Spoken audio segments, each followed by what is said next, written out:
Good morning. Dead Jews are hardly ever a concern, and yes, once again, the world showed its whatever attitude to the killings in Israel. Major news outlets barely covered the attacks. These were not bombs going off, these were terrorists arriving in shopping malls, in cities, using guns to mow down innocent Jews, rabbis, mothers, fathers, brothers, and yes, even Ukrainian refugees. But the world was more consumed with the fake role models of celebrities, specifically Will Smith slapping Chris Rock. Yeah, sure, that was a story, but innocent people dying is way down the list. It wasn't even in the headlines in major news outlets. But yes, the recent wave of terror in attacks in Israel really, I think, invokes a lot of emotions. We mourn, and as I speak to you now, I have tears in my eyes. We're saddened for those lives that were taken away, for those families, those sons and daughters, those wives and husbands, those parents who will never see their loved ones again until the coming of the Mashiach.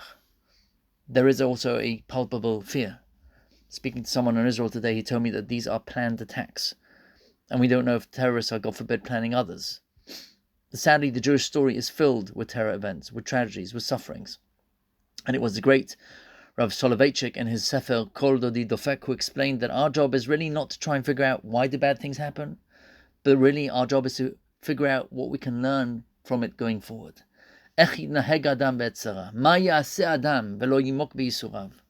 He told an astounding story that was heard from a European behind the Iron Curtain.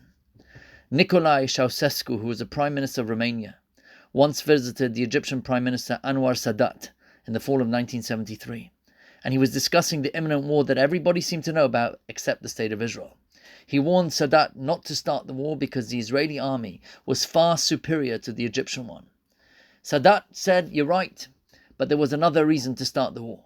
He took out an Israeli newspaper from a drawer. He showed it to the Romanian Prime Minister. He showed him a picture of a young man in an army uniform who had been killed, and the article that showed that the entire country of Israel mourned for him. Sadat said, "A nation like this cannot survive a war of attrition, of erosion for long. If every individual is so dear to them, if they continue to mourn for each of their fallen as deeply as the article and this photo indicate, they'll lose the war no matter how superior their weaponry may be." Friends, when our enemies throughout history attack, we unite. While they think it's our weak point, in reality it gives us the strength to overcome tragedy and to handle our enemies. I recall many years ago seeing a video of the very brave Mrs. Racheli Frankel, the mother of Naftali, who was abducted with Eyal Yifrach and Gilad Sha'ar on the 12th of June, I believe, from a hitchhiking stop near Alon Shvut. And she shared with the world that what carried her during those trying times. How did she feel that she was lifted during those trying times was the unity that was felt almost unprecedented in the Jewish world, where people across the world prayed, where people across for those 18 days until they were found, where people lit candles, where people reached out, where people just gave to each other. We stand with our brothers and sisters in Israel and feel their pain. We empathize with their heartache and pray with every fiber of our being for peace. But sadly, it's always tragedy that brings the Jewish world together. And therein lies the lesson that should be status quo. That deep down the Jewish dream for 2,000 years has been to aspire to a day where the world will get along, where peace will shine, where love will be felt by all. We were spat out of our land, our temple was destroyed because we could not get along.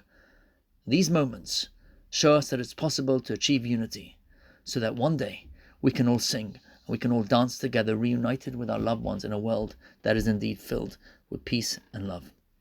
To all those victims in Israel over the last few days, Yehi Zimcham Baruch, may their memory be for blessing. Shabbat Shalom.